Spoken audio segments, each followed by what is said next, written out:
Fala galera, tudo bem? Eu sou Matheus Castiglione e seja bem-vindo e bem-vinda a mais um vídeo aqui no canal. E nesse vídeo a gente vai continuar falando sobre Solid. Então a gente vai olhar ali para a letrinha I do Solid, a gente vai entender para que ela serve, o que ela corresponde, qual que é o padrão, qual que é o princípio da letrinha I. E como de costume a gente vai ver um exemplo para o back-end, um exemplo para o front-end. Reforçando e lembrando, não é específico para o front, não é específico para o back, tem como aplicar em vários outros cenários esses princípios.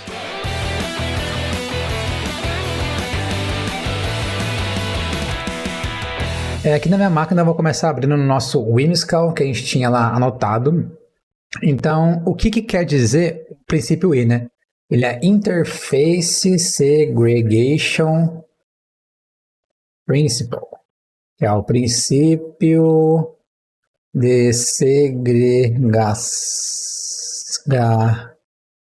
segregação. Deixa eu só arrumar o teclado aqui, que tá com o layout errado, não tô conseguindo digitar o cedilha, eita, tá difícil. Princípios de segregação interface. Beleza, então é isso que esse princípio diz, né? Ele é o princípio de segregação de interface. Mas o que isso quer dizer? O que é essa tal de segregar interface? Se a gente segrega, se a gente não segrega, qual é a diferença? O que a gente ganha, o que a gente perde? Então, como de costume, a gente vai abrir aqui a Run.js e a gente vai fazer alguns exemplos, né? Deixa eu pegar ela aqui, joga para cá. Deixa eu dar um zoom. Tá bom. Agora, imagina o seguinte, né? Então, vamos colocar aqui, ó. Então, 1 e 2. Então, vamos colocar aqui exemplo back-end, exemplo front-end. Então, por exemplo do back-end, imagine que a gente quer fazer o seguinte. Vou colocar aqui integração com serviços externos. Imagine que a gente quer fazer uma integração com serviços externos. Então, a gente tem lá o nosso back-end, nosso serviço, e a gente quer fazer uma integração com algum serviço externo. O que a gente pode fazer? Imagine que a gente tem uma classe lá que a gente vai chamar de... deixa eu ver alguma API para a gente entregar. GitHub, né? Então, GitHub External Integration.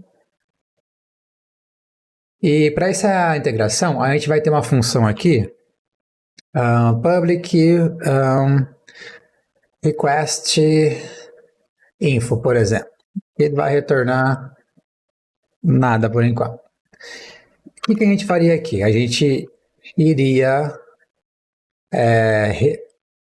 enviar uma requisição para a API do GitHub, pegar e tratar a resposta,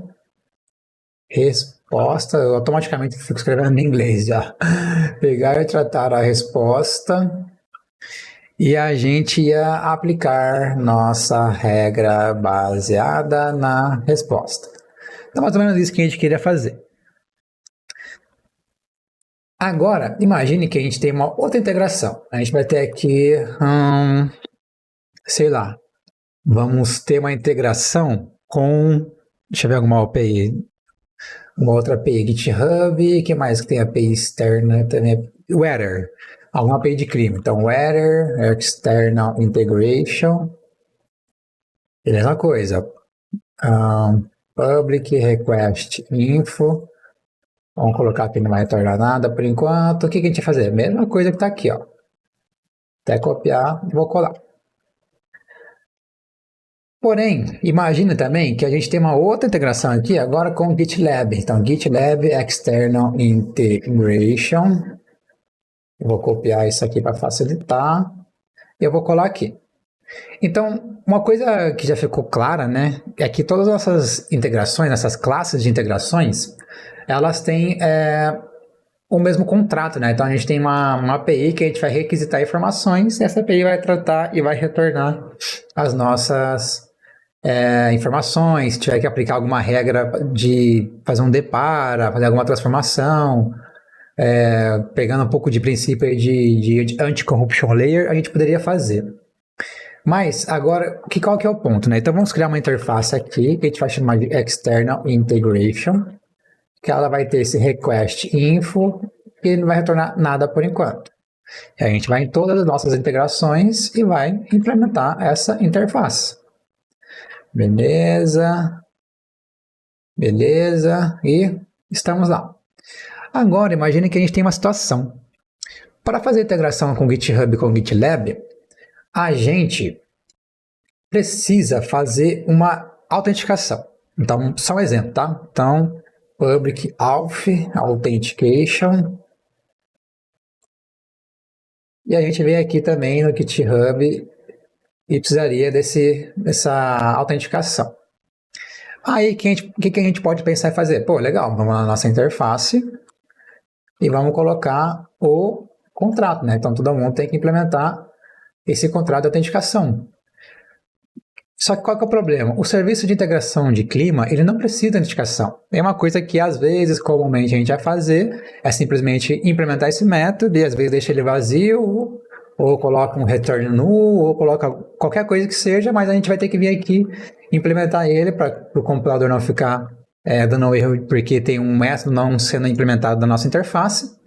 Então a gente pode fazer de várias formas. Então, ou deixar vazio, ou deixar return null, ou deixar console log, ou deixar um log, qualquer coisa que seja, a gente vai fazer. Mas o ponto principal essa classe ela foi prejudicada por conta da nossa interface ter muitas coisas. Então, será que todo serviço externo deveria ter requestinho, deveria ter authentication? No nosso caso, parece que não. E uma coisa que a gente poderia fazer, por exemplo, é criar uma interface onde a gente faz aqui um repository external integration. E aí, esse a gente copia aqui, ó, tira e aqui coloca o request info. E aí, essas duas classes, que são classes de integração de repositório, que é o GitLab e o GitHub, aí sim. Então, agora elas vão implementar a autenticação e o request info, e a nossa integração de clima ela só vai ser uma integração externa, então ela não precisa fazer nada, né?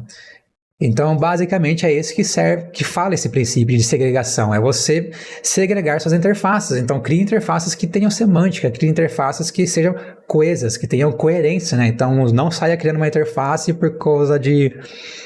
Talvez seja mais fácil, talvez mais rápido, talvez seja a forma natural de pensar na hora, você colocar um método numa interface que você já tem. Então, talvez não faça sentido essa interface ter isso, porque senão você vai prejudicar classes que vão precisar implementar esse método, sendo que essas classes nem utilizam esses métodos, elas não precisam desse método, elas não utilizam, elas só vão implementar para cumprir mera formalidade de uma linguagem de programação para o compilador não dar erros, porque tem um método não sendo implementado que a interface está falando deveria ser na classe, né? E uma outra coisa que a gente poderia fazer aqui também a gente tira isso aqui daqui e a gente faz isso aqui, ó, extends. Então, essa classe vai estender da interface base e vai adicionar também isso aqui. Então, fica até mais coerente. Então, basicamente, esse é o princípio olhando ali para o back-end. Isso que quer dizer com segregação. Um ponto que você deve tomar cuidado também, ao mesmo tempo que a gente tem que tomar cuidado com a semântica da interface e segregar, a gente não pode segregar muito. Às vezes, a gente vai querer segregar muito e você vai ter interfaces que, de novo, não faz sentido, não tem semântica, não tem coesão.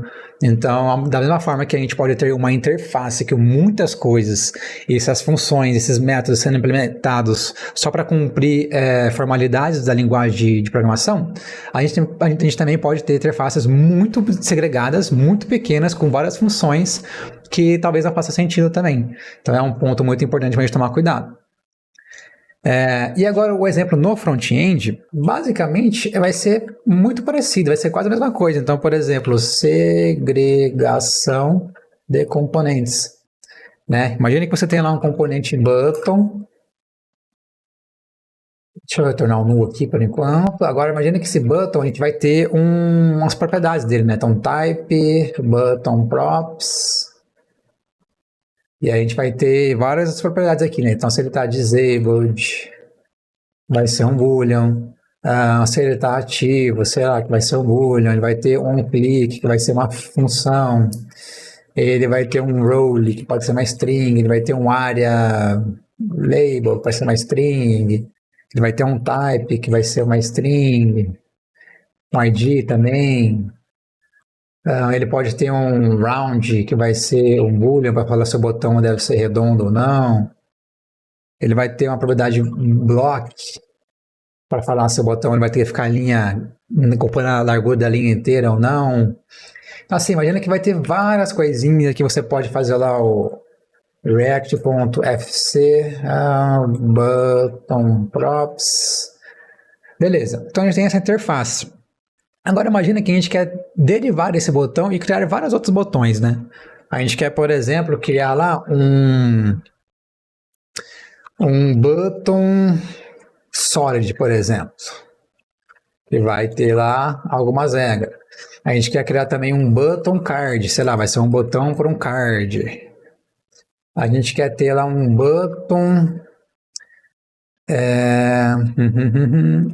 O que mais que a gente pode ter aqui? Um button primary. Vai ficar um exemplo legal. Aí aqui a gente pode ter uma variante, que vai ser uma string. Poderia ser um enum aqui específico, mas eu não vou... Para simplificar, vou fazer assim. Legal. Qual que é o ponto? Todos esses botões aqui, eles poderiam segregar da mesma interface, sem problema nenhum. Só que o botão primary, por exemplo, a gente já sabe que ele é primário. A gente já sabe o que ele é... A variante dele já é primária. Então ele não precisaria de todas essas informações que estão aqui, né? E aqui, por exemplo, a gente poderia até fazer um omit o TypeScript, a gente passa aqui, então, variante. Então, omita, tira essa propriedade variante da nossa interface, do nosso tipo desse botão. Então, dessa forma, a gente consegue só passar para o botão aquilo que ele precise, aquilo que ele necessita. Você não precisa toda hora ficar passando as mesmas informações, né?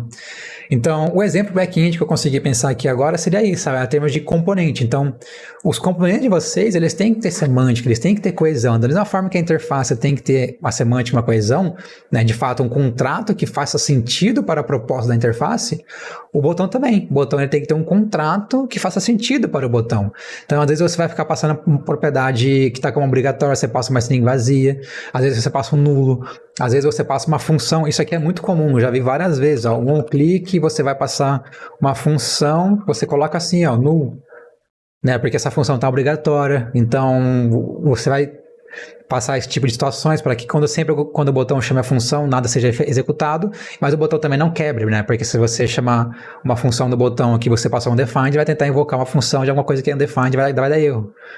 Então, o exemplo aqui seria muito parecido, é você entender a semântica do seu componente, a semântica daquilo que você está fazendo, a proposta que você está propondo, e isso tem que ter coerência, isso tem que ter uma coesão, né? Tem que fazer sentido. E para esse vídeo é isso, espero que você tenha gostado. Se você gostou, não deixe de dar seu like, isso ajuda muito o YouTube, ajuda muito o canal. YouTube não, né? Ajuda muito o canal, para que o YouTube consiga recomendar para mais pessoas, para ele entender que o vídeo está ficando bom, que faz sentido, para que ele consiga mandar para mais gente aí. E se inscreva no canal, isso ajuda muito para que eu consiga continuar produzindo conteúdo, para que eu consiga continuar trazendo mais vídeo para vocês. Então se inscreva no canal, isso ajuda bastante mesmo. E compartilhe com a galera, compartilhe com todos os seus amigos, amigas, com a galera que você trabalha. Então isso vai ser muito importante aqui pro canal, beleza? A gente tem um encontro marcado na próxima sexta. Tchau!